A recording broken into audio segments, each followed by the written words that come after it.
Hi friends, అందరికీ నమస్కారం. అంజలి కథలకి స్వాగతం. విషకన్య జానపద నవల 26వ భాగం విందాం. అన్నార్తుడి సిద్ధాన్నాన్ని పక్షులు ఎగరేసుకుని పోయినట్లు ఎంతో కాలం వేచి ఉండి ఎన్నెన్నో వ్రత విధానాలకు ఫలితంగా పొందగలిగిన భర్తను పెళ్లికి ముందు పాన్పు సహితంగా ఎవరో అపహరించుకుపోతే అతడిని అన్వేషించటానికి దీక్షా కంకణం కట్టి ఏకాకినిగా బయలుదేరిపోయిన మణిమేఖల అంతవరకు తిరిగి రాకపోవటాన్ని గమనించిన శంభునాథ ప్రభువు ఆ రోజు ప్రముఖ సపరివార సహితంగా సభతీర్చి ఉండి మణిమేఖలను గురించి వివిధ రీతిలుగా యోచనలు సలుపుతున్న సమయంలో అమరావతి నుంచి ఒక రాయబారి వచ్చిన విషయము ఒక పరిచారికుడు శంభునాథునికి తెలియపరిచాడు. వెంటనే అతన్ని ప్రవేశపెట్టవలసిందిగా శంభునాథుడు ఆజ్ఞాపించాడు. ఒక పరిచారికుడు ప్రభువాజ్ఞను నెరవేర్చటానికి వెంటనే ఆ తావును వదిలి వెళ్ళాడు. రాయబారి రామనాథము సభామంటపాన ప్రవేశించి శంభునాథ ప్రభువుకు నమస్కరించగానే అతడా రాయబారిని సగౌరవంగా ఆహ్వానించి, అమరావతి నుంచి వచ్చినవాడవని విన్నాము. మీ ప్రభువు అమరేంద్రులకును మిగిలిన బంధు పరివారములకును కుశలమే కదా అని మున్ముందు లాంఛనప్రాయంగా అడిగాడు. ఆహా, అందరూ క్షేమమే ప్రభు. మా మహారాజులుంగారు ఒక ముఖ్య సందేశాన్ని నా ద్వారా తమకు పంపారు. సెలవైతే దానిని వివరించగలను. అవశ్యంగా వివరించు. నువ్వు తెచ్చిన రాయబారం దేని గురించి? శ్రీ శ్రీ శ్రీ అమరేంద్ర భూపాలుని ప్రథమ ద్వితీయ పంచవర్ష ప్రణాళికలను, వాటి ప్రస్తుత పర్యవసానమును దేవరవారికి సుబోధకములే అయి ఉన్న తలంపుతో ఆ మహారాజులు నన్నిక్కడ విన్నవించమన్న విషయాలు అక్షరాల ఇవి అని అమరావతి ప్రభువు చెప్పిన విషయాన్ని వెల్లడించాడు. ఆ మాటలను ఆలకించిన శంభునాథుని రక్తనాళాలలో రక్తము శౌర్య ప్రతాపాలతో ఉడికెత్తి పొంగింది. అతడు సర్వము మరచిన ఉద్రిక్తుడై వరనించి కత్తిని దూసి విసురబోయి వెంటనే ఎదుట నిలిచినవాడు రాయబారి అని తెలుసుకొని ఎత్తిన ఖడ్గాన్ని ఉపసంహరించుకొని, ఓయి, నువ్వు రాయబారివైన కారణం చేత బ్రతికిపోయావు. అవే మాటలు నా శత్రువు నోటెంట ప్రత్యక్షంగా విన తటస్థించినట్లయితే అతని శిరస్సు ఈ పాటికి నా నిశ్చిత కరవాలంతో 1000 వ్రక్కలై ఉండేది. మంచిది, తక్షణమే పోయి నీ రాయబారానికి జవాబుగా నా ఈ మాటలను మీ ప్రభువుకు విన్నవించు. ఒక సమస్త భూవలయము ఒకరి నిరంకుశ పాలనకు లొంగి తన సర్వ స్వాతంత్ర్యాలను ఒకరికి హస్తగతం చేయటానికి పుట్టలేదు. స్వాతంత్ర్యము ప్రతి మానవుడి జన్మ హక్కు. దానిని కోల్పోయి దాస్యంతో ఉండటానికి ఎవరూ అంగీకరించవలసింది లేదు. నీకింతవరకు లొంగి నీ నియంతృత్వాన్ని అంగీకరించిన ప్రముఖులందరూ అసక్తత వల్ల నీ ఏకఛత్ర పరిపాలనను అంగీకరించారే గాని సంతోషంతో కాదని అర్థం చేసుకో. వారి హృదయాలు కూడా ఎప్పుడూ సర్వ స్వాతంత్రం వైపే పరుగులెడతాయని తెలుసుకో. వారిలో ఇమిడి ఉండే స్వాతంత్ర్య తృష్ట ఎప్పుడో ఒకప్పుడు బానిస భాండాన్ని బ్రద్దలు చేసుకుంటుంది. దానికి నువ్వు బలైతావు, తప్పదు. ఇక నా స్వవిషయం, నువ్వు తలచినట్లే నేను కొందరిని సామంతులుగా చేసుకొని వారి స్వాతంత్ర్యాన్ని ఎన్నడూ అరికట్టను. గార్జర, నేపాళములు నా మిత్రమండలిలో చేరినవి. నా వలనే సదా సర్వ స్వతంత్ర దీక్షా కంకణం కట్టుకున్నవి. నువ్వు గెలుచుకున్న సమస్త రాజ్యాలు ఏకమైనా మేము అధర్మాన్ని ఎదుర్కొంటాము. మా కంఠాలలో ప్రాణముండగా నీ ఏక నాయకత్వాన్ని అంగీకరించము. నీకు బానిసలుగా ఉండము. నీ సవాలుకు జంకక యుద్ధ సన్నద్ధులమై ఉన్నాము. అయ్యా రాయబారి, ఇక నువ్వు దయచేయవచ్చు. మా మాటలు మీ ప్రభువులకు యథాతథంగా వినవించు అని చెప్పిన శంభునాథుని వాక్యాలకు బదులాడక రాయబారి అక్కడి ప్రముఖులందరికీ నమస్కరించి వెళ్ళిపోయాడు. తర్వాత శంభునాథుని జవాబుకు సంతసించిన అతని మిత్రరాజులు అనేక విధాలుగా అతన్ని అభినందించారు. మిత్రులారా, సైనికులారా, మనము చిరకాలం నుంచి ఎదురుచూస్తున్న శుభ సమయం వచ్చింది. మన సర్వ సైన్యాలని సంసిద్ధం చేయండి. ఎదుట బలాలకి జంకక ధర్మం కోసం ధైర్యంగా పోరాడండి. ప్రాణాలపై తీపి వదిలి పోరు సలపండి. మీ పౌరుష ప్రతాపాలు చాటి స్వాతంత్ర లక్ష్మిని వరించి శాశ్వత కీర్తిని పొందటమో, లేక యుద్ధరంగంలో ప్రాణాలు వదిలి వీరస్వర్గాన్ని అలంకరించటమో. అంతేగాని బానిసత్వానికి లొంగకండి. రేపు యుద్ధంలో నేను చచ్చినా బ్రతికినా మీకు ఇయ్యగలిగిన తుది సందేశం ఇదే అని శంభునాథుడు ఉచ్చైశ్వర్యంతో అక్కడి వారందరినూ వీరోచిత వాక్యాలతో హెచ్చరించగా వేలాది గొంతుకులు ఏకగ్రీవంగా శంభునాథ ప్రభువుకు జై, భోగపురానికి జై, కాంబోజ పథకానికి జై, భారతమాతకు జై అని చేసిన జయ జయ ధ్వనులతో భూమి ఆకాశాలు మారుమ్రోగాయి. అక్కడ పాతాళ గృహంలో సింహం బారి నుంచి తప్పించుకొని పారిపోయిన ముగ్గురు సన్యాసులు వెనుతిరిగి చూడకుండా పరిగెత్తి చివరికి ఒక అరణ్య మార్గం చేరి బ్రతుకు జీవుడా అనుకుంటూ అక్కడ ఒక చెట్టు క్రింద కూలబడ్డారు. రొప్పుకుంటూ రోజుకుంటూ వచ్చి కొద్ది క్షణాలు నిర్భయంగా ఊపిరి పీల్చి మాటలు ప్రారంభించారు. ఒరేయ్ నందయ్య, నువ్వు నిజంగా ఆ సింహం నోట్లో పడి చచ్చిపోతావనుకున్నాన్రా. నాగకన్యను పెళ్లి చేసుకుందామని మహా ఉబలాట పడ్డావు కదూ. పాపం. నువ్వు మాత్రం నాకంటే బలవంతుని అనిపించుకోవాలని కదా సింహాన్ని వదిలించడానికి ముందుకు పరిగెత్తావు. క్షణంలో దాటిపోయావు గాని లేకపోతే చచ్చి ఉండేవాడివి. నేను చచ్చినా చావను, పోవై. ఆ మాట విని గోవిందయ్య అతనితో పాటు ఆనందయ్య నవ్వారు. చచ్చాక చావటమేమిట్రోయ్, నీకు 2 చావులా అన్నాడు గోవిందయ్య. అంతలో ఒక గేదె అరిచిన శబ్దం వినిపించటం వలన అందరూ ఉలిక్కిపడి ఒకరినొకరు కౌగలించుకొని భయకంపితులయ్యారు. సింహంరా బాబోయ్, మనల్ని మింగేయటానికే తరుముకొస్తోంది అని నందయ్య తక్షణము అక్కడి చెట్టు ఊడలు పట్టుకొని పైకెగబాకటానికి ప్రయత్నించేలోపుగా, ఒరేయ్ నందయ్య, నువ్వు చచ్చినా చావవు కదరా, నన్ను ముందు చెట్టెక్కనియ్యి అని నందయ్య కాళ్ళు పట్టుకొని వ్రేలాడుతుంటే, ఒరేయ్ నేనురా అంటూ గోవిందయ్య ఆనందయ్య కాళ్ళు పట్టుకొని వ్రేలాడటం మొదలుపెట్టాడు. ఒకరి కాళ్ళొకరు పట్టుకొని వ్రేలాడటమే గాని ఒకరు చెట్టెక్కలేకపోతున్న సమయంలో గేదె మళ్ళీ అరిచింది. ఆ అరుపుతో అందరూ మరింత హడలి ఆ చెట్టు క్రిందనే పడుకుని ఉన్న గేదె మీద అమాంతం పడ్డారు. తాము విన్న అరుపు గేదెదే కాని సింహంది కాదని తెలుసుకొని అందరూ విరగబడి నవ్వటం మొదలుపెట్టారు. ఓరి చచ్చునందయ్య, నువ్వింత పిరికివాడివైతే ఎలాగురా, నువ్వుగాక మమ్మల్ని కూడా హడలుగొట్టి చంపావు అని ఆనందయ్య అంటే, నేను పిరికి కాదు, నువ్వు పిరికి, నీ అబ్బ పిరికి, మీ అమ్మ పిరికి. నీ అవునరా, నందయ్య పిరికోడు. అందుకే గేదె అరుపు వినగానే చిట్టెక్కేశాడు. అమ్మయ్య, ముందా గేదె ఎంత పని చేసింది, అందరినీ హడలుగొట్టి పారేసింది అని ఆనందయ్య అనగా, ఓస్ గేదెరా, సింహం కాదు అన్నాడు గోవిందయ్య. ఇంకెక్కడి సింహం, పోన్రా, మనం పారిపోయి వచ్చిన దారి దానికి తెలవనే తెలవదుగా అన్నాడు ఆనందయ్య. దానికేం గాని, ఒరే ఏకనాథ్ ఉద్దేశం ఏమిట్రా, మన చేత సర్వ చాకిరీలు చేయించుకున్నాడు. మనకు కాయసిద్ధి క్రమం నెరవేర్చకపోగా చెరబట్టిన 3 అందగత్తెలను తన కోసం ప్రయత్నం చేసుకోవటమే గాని మన సంగతే లేదు. శిష్యులమైన మనల్ని కూడా మోసం చేయాలనే వాడి ఊహ తేలిపోయిందిగా. అందరికన్నా కాంచనమాల ఎక్కువ సౌందర్యవతి గదరా, అందుకే వాడు ఆమెను దక్కించుకొని పోయాడు. చెరలో ఉన్న మిగిలిన 2 కన్యల గతి ఏమైందో. మనకు ఒక్కరూ దక్కనప్పుడు ఎవరెలా చేస్తే మనకేం కావాలి. మనం మాత్రము ఆ సింహం నోట్లో పడకుండా బతికి బయటపడ్డాం, అంతే చాలు. అదేమిట్రోయ్, ఆ గేదెల మంద మన మీదకలా పరిగెత్తుకొస్తోంది అని ఒక సన్యాసి అనగా, మిగిలిన సన్యాసులట్టు చూసి అవును రోయ్ అంటూ పారిపోవాలని చూస్తూ ఉండగా ఆ పరిగెత్తే గేదెల నుంచి 10 మంది యోధులు సాయుధ పాణులై వెలువడి, ఆగండి, అడుగు కదిపారంటే చచ్చిపోతారు అని గర్జించటం వలన సన్యాసులు నిలిచిపోయారు. గేదెలలో నుంచి వచ్చిన యోధులు వారిని చుట్టుముట్టి కాంచనమాల అంటున్నారు, ఏకనాథ్ అంటున్నారు, చెర అంటున్నారు. ఏమిటిదంతా?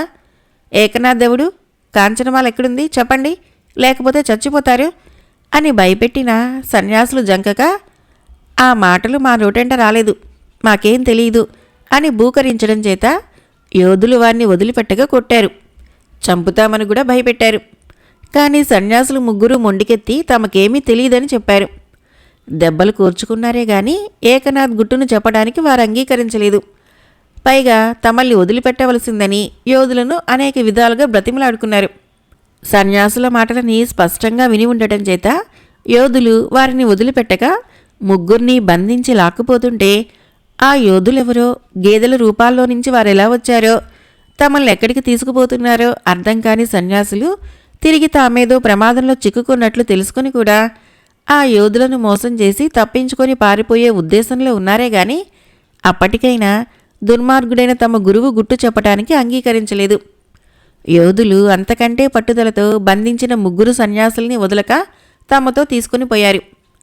ముందుగా తమ రాకని మహారాజులకి ఎరుకపరిచి వారి అనుమతిపై ముందు గూఢచారులు మాత్రమే సభామంటపంలోకి ప్రవేశించారు. వారిలో ప్రముఖుడు మహారాజుకి నమస్కరించి, ప్రభు, మేము 10 మంది 10 గేదె చర్మాల్ని కప్పుకొని గేదెల మాదిరిగానే అప్పుడప్పుడు అరుచుకుంటూ చూసిన వారికది ఒక గేదెల మంద అని భ్రమ కలిగించేలాగా నడుస్తూ యువరాణి గారి వివరాలు తెలుసుకునే నిమిత్తము సంచారం సలుపుతున్నాము అని చెబుతూ ఉండగా మహారాజు నవ్వి, భళి, మీ నేర్పు ఎంతైనా మెచ్చుకోతగి ఉంది. అయితే మీ ప్రయత్నానికి ఏదైనా ఫలితం ఉందా, లేదా గేదెలుగా పోయిన వారు గాడిదలుగా తిరిగి వచ్చారా అని అడిగాడు అమరేంద్ర మహారాజు. ప్రభువుల విషయాన్ని శాంతం వింటేనే తెలుస్తుంది. రాకుమారి వార్తలను ఎవరైనా చెప్పుకుంటారా, ఆమె యోగక్షేమం ఎక్కడైనా తెలుస్తుందా అన్న ప్రయత్నంలో అనేక వేషాలు వేసుకుని తిరిగాము. అనేక పట్టణాలు పల్లెలు గుండా ప్రయాణాలు సాగించాము. మాకెప్పటికీ రాజకుమార్తె బోగట్టా ఎక్కడా తెలియలేదు. అది విసిగి చేసిన ప్రయత్నమే అనుకోండి, కొంటె పనే అనుకోండి. ఒక పట్టణంలో ఒక కసాయివాడు 10 గేదెల్ని నరికి వాటి మాంసాన్ని తీసుకుంటుండగా చూసి వాడికి కొంత పైకమిచ్చి ఆకారం చెడకుండా ఆ 10 గేదెల చర్మాన్ని మేము తీసుకున్నాం.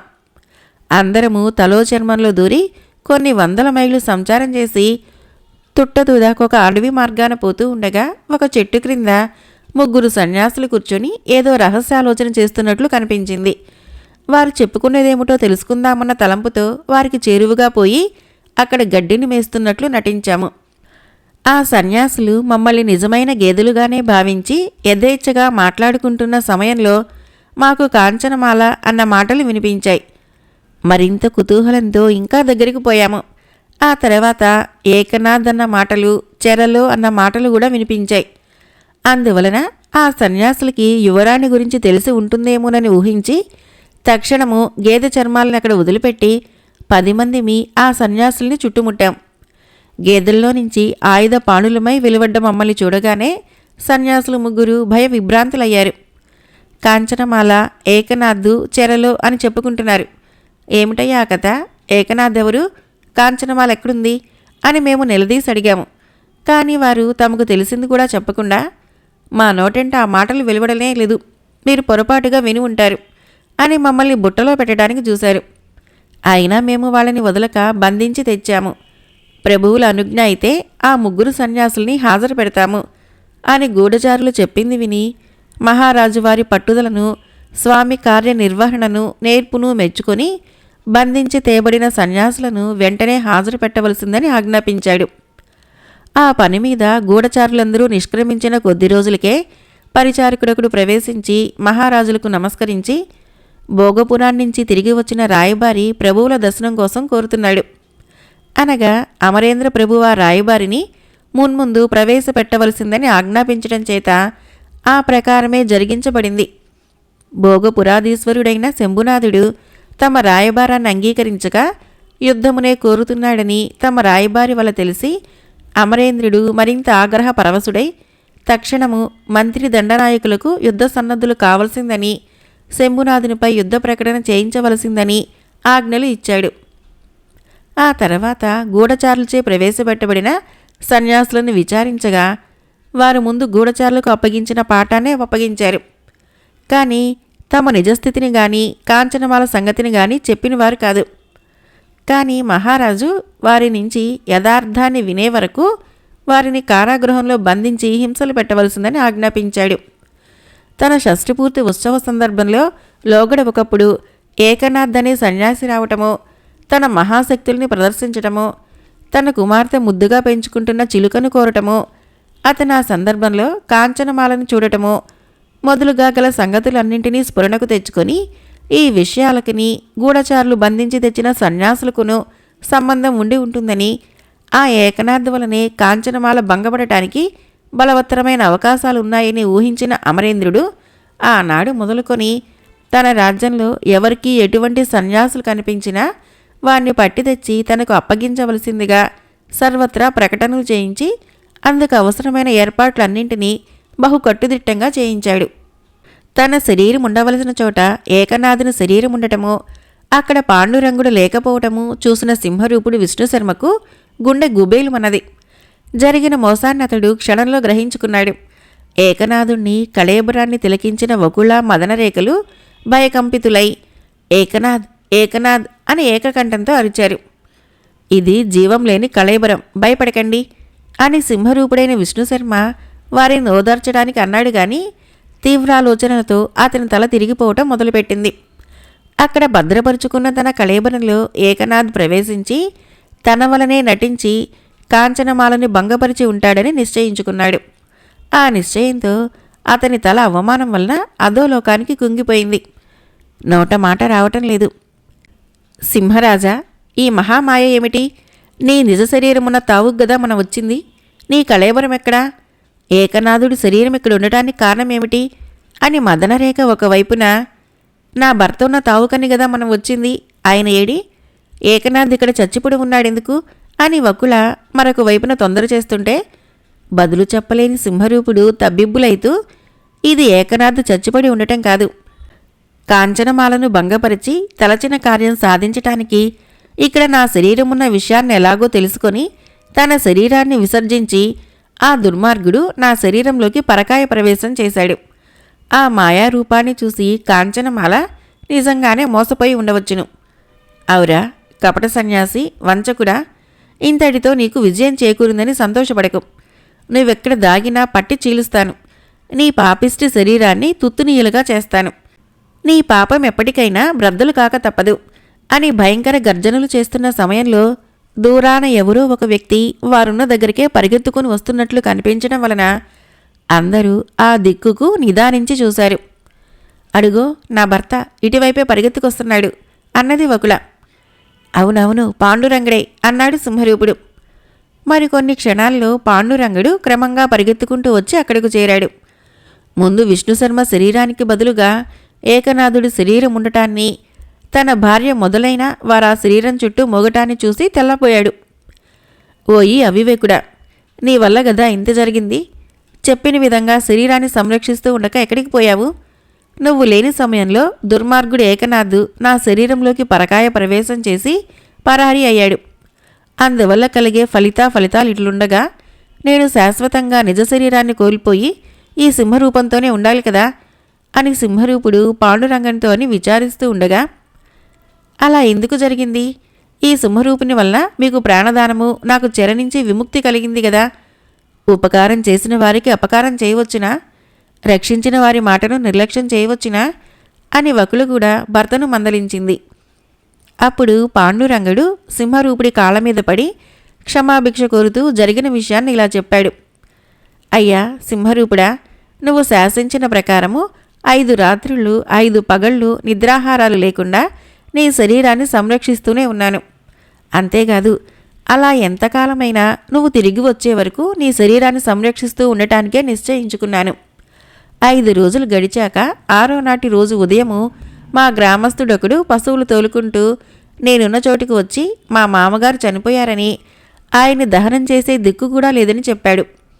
పిడుగు వంటి ఆ దుర్వార్తను వినగానే నాకు మతిపోయినట్లయింది అని పాండురంగుడు చెప్పటాన్ని పూర్తి చేయక మునిపే తన తండ్రి మరణవార్తను ఆలకించిన వకుల గోలుగోలున ఏడుస్తూ నేలకూలింది. అయ్యయ్యో, నన్ను ఇంతవరకు పెంచి పెద్దదాన్ని చేసిన మా తండ్రి చనిపోయే సమయంలో కూడా దగ్గర లేకపోయాను గదా. నన్ను నా భర్తను తలుచుకొని అవసాన కాలంలో ఆయన ఎంత దుఃఖపడ్డాడో. నేనిక తండ్రి లేని దాన్నయ్యాను అని దుఃఖిస్తున్న వకులని అక్కడ ఉన్న వారందరూ ఓదార్చారు. అమ్మా వకుల, పెద్దవాడైన మీ తండ్రిగారు పోయినందుకు నీకు దుఃఖం కలగటం సహజమే. కానీ ఏం లాభం? అందరూ ఎప్పుడో ఒకప్పుడు మరణించవలసిందే కదా. ఈ సింహరూపిణి ధర్మమా అంటూ మనమందరము ఆ దుర్మార్గుడు ఏకనాథుణ్ణి చెర నుంచి విముక్తి పొందినందుకు సంతోషించాలి. నువ్వు నీ భర్త దుఃఖాన్ని మరిచిపోయి ఇంతటి నుంచైనా సుఖజీవనం చేయండి అని నాగకన్య వకులకు అనేక విధాల ఊరట కలిగించిన తర్వాత విష్ణుశర్మతో, అయ్యా సింహరూపుడా, ముందు కర్తవ్యమేమిటి? దుర్మార్గుడైన ఏకనాథుడు నీ శరీరంలో పరకాయ ప్రవేశం చేసి తన శరీరాన్ని ఇక్కడ ఉంచాడు కదా. మనం ఈ తక్షణమే ఇక్కడున్న ఆ నీచుని కళేబరాన్ని నాశనం చేసినట్లయితే మన కక్ష తీరుతుంది కదా అన్నది. అది కేవలం పొరపాటైతుంది. ఇప్పుడే మనం ఈ శరీరాన్ని నాశనం చేసినట్లయితే నా శరీరంలో వాడు, ఈ సింహరూపంలో నేను శాశ్వతంగా ఉండిపోవాలి. కనుక తొందరపడటం మంచిది కాదు. ఈ శరీరాన్ని ఏం చేయాలో నాకు తెలుసు. మీరు మీ నివాసాలకు పోయి సురక్షితంగా చేరుకోండి అని సింహరూపుడు చెప్పగా పాండురంగ దంపతులు అతనికి అనేక విధాలుగా కృతజ్ఞాభివందనాలు సమర్పించి అక్కడికి దగ్గరలోనే ఉన్న తమ గ్రామానికి వెళ్ళిపోయారు. నాగకన్య కూడా అదేవిధంగా తన లోకానికి పోయి చేరుతుందని సింహరూపుడు భావించాడు. కానీ ఆమె ఆ విధంగా చేయకుండా సింహరూపుణ్ణి తిలకించి, అయ్యా, నువ్వు నన్ను ఆ దుర్మార్గుడి చెర నుంచి విడిపించిన ఉపకారివి. నువ్వు నీ ప్రియురాలు కాంచనమాల కొరకు చేసే ప్రయత్నంలో నేను నీకు సహకరించవలసిన ధర్మం ఒకటి, నన్ను అనేక హింసలు పెట్టి అవమానించిన దుర్మార్గుడికి ప్రతీకారం చేయటము ఇంకొకటి. ఈ 2 కారణాల వలన నేను నిన్ను అనుసరించి నువ్వు పూనిన మహత్కార్యానికి తోడుపడి నాకు చేతనైనంత చేయవలసి ఉంది అన్నది. సోదరి, నీకు అటువంటి సదుద్దేశం కలిగినప్పుడు నేను కాదంటానా? ముందర మనం ఈ దుర్మార్గుడి శరీరాన్ని తగిన స్థితిలో ఉంచాలి. మన పనులు నెరవేరే వరకు ఈ శరీరము నశించకూడదు అని చెప్పి సింహరూపుడు నాగకన్య సహాయంతో ఏకనాథుడి శరీరాన్ని ఎత్తి అక్కడ వృక్షశాఖలలో ఒక బలమైన దానికి వ్రేలాడగట్టాడు. ఆ శరీరాన్ని ఇతర జీవులు తాకకుండా ఉండేలాగా అభిమంత్రించాడు. మనం ఇప్పుడు ఆ ఏకనాథుడు ఎక్కడున్నది తెలుసుకోవాలి, వాణ్ణి పట్టాలి అని సింహరూపుడనగా, వాణ్ణి హతమారుస్తే గాని నాకు కూడా కక్ష తీరదు. మనం ఇప్పుడు ఎటుపోతే వాడు దొరుకుతాడు అని నాగకన్య అడిగింది. ఇద్దరము ఒకే వైపు పోవటం కంటే చెరో మార్గాన్ని అనుసరించడం మంచిదనుకుంటాను. నిజమే, కానీ వాడిప్పుడు తన నిజ రూపంలో లేక నీ యొక్క మునుపటి రూపంలో పరకాయ ప్రవేశం చేసి ఉన్నాడు కాబట్టి నేను వాణ్ణి గుర్తించటం ఎలాగూ అని నాగకన్య అడిగిన మీదట సింహరూపుడు తన నిజరూపం యొక్క గుర్తులన్నీ ఆమెకు చెప్పాడు. ఇద్దరము ఎక్కడెక్కడ తిరిగినా తిరిగి కలుసుకోవటానికి సంకేత స్థలము నిర్ణయించుకోవాలి అంది మదనరేఖ. సోదరి, నా గురించి నువ్వు చాలా శ్రమ తీసుకుంటున్నావు. నీ వంటి పరోపకార పారాయణుడి సత్కార్యాలకు సాయం చేయడం కంటే ఏం కావాలి? అవివేకం వల్ల ఇప్పటికి నేనెన్నో పాపకార్యాలు చేసి పశ్చాత్తాపంలో ఉన్నాను. పొందిన అనుభవాల వల్ల నీ యొక్క సత్సావాసం వలన నా తత్వం మారింది. చాలా సంతోషం సోదరి. లోకంలో బ్రతికిన కొద్ది కాలంలో సన్మార్గం సత్కార్యాచరణలో బ్రతకడం మనకు ధర్మం. ఏకనాథుడిలాగా క్షణభంగురాలైన కామక్రోధాలకు లొంగి కాని పనులన్నింటినీ చేసి పతితులం కాకూడదు. ఓ సింహరాజా, నువ్వు నా పాలిట గురుదేవుడివై అవతరించావు. లేకుంటే నేను కూడా ఏకనాథుడిలాగనే పాపకోపంలో పడి ఉందును అని నాగకన్య తన గత జీవితానికి పశ్చాత్తాపాన్ని పొంది చెబుతూ ఉంటే ఆ వివరాలని గురించి సింహరూపుడు అడగనూ లేదు, ఆమె చెప్పనూ లేదు. అప్పటి సింహరూపుని దృష్టంతా కాంచనమాల వైపు, వంచకుడైన ఏకనాథుని వైపు మళ్ళీ ఉంది.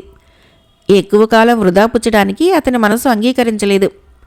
అయితే సోదరి, మనం తిరిగి కలుసుకోవటానికి ఒక సంకేత స్థలాన్ని నిర్ణయించుకోవాలనుకున్నాం కదా అని సింహరూపుడు అడగ్గా, అవును, అదే చెప్పదలిచి మరో సంభాషణలో పడ్డాం. ఇక్కడికి సుమారు 5 ఆమడల దూరంలో 1000 గంటల వరదరాజుల దేవాలయం ఒకటి ఉన్నది. అది బహు పురాతనమైనదై ఉంది. ఇప్పుడు పాడుబడి ఉంది. మనం ఎక్కడెక్కడ తిరిగినా కొసకక్కడికే చేరుకోవాలి అని ఆమె చెప్పిన ప్రకారము జరిగించటానికి సింహరూపుడు అంగీకరించిన మీదట ఇద్దరూ చెరొక మార్గాన్ని అనుసరించి బయలుదేరారు. తానటువంటి అద్భుత సౌందర్యవతిగా ఉండటానికి కార్యహానికి ప్రమాదాలకి కారణమవుతుందని భావించిన మదనరేఖ వెంటనే ఒక కాలసర్పముగా తన అవతారాన్ని మార్చుకుని బయలుదేరింది. వెంటనే సింహరూపుడు కూడా మరొక దిక్కుగా నడిచాడు. విషకన్య జానపద నవల 26వ భాగం సమాప్తం. ఫ్రెండ్స్, నా కథలు నచ్చినట్లయితే మన ఛానల్ని తప్పకుండా సబ్స్క్రైబ్ చేయండి, లైక్ చేయండి, షేర్ చేయండి, కామెంట్ చేయండి. Thank you.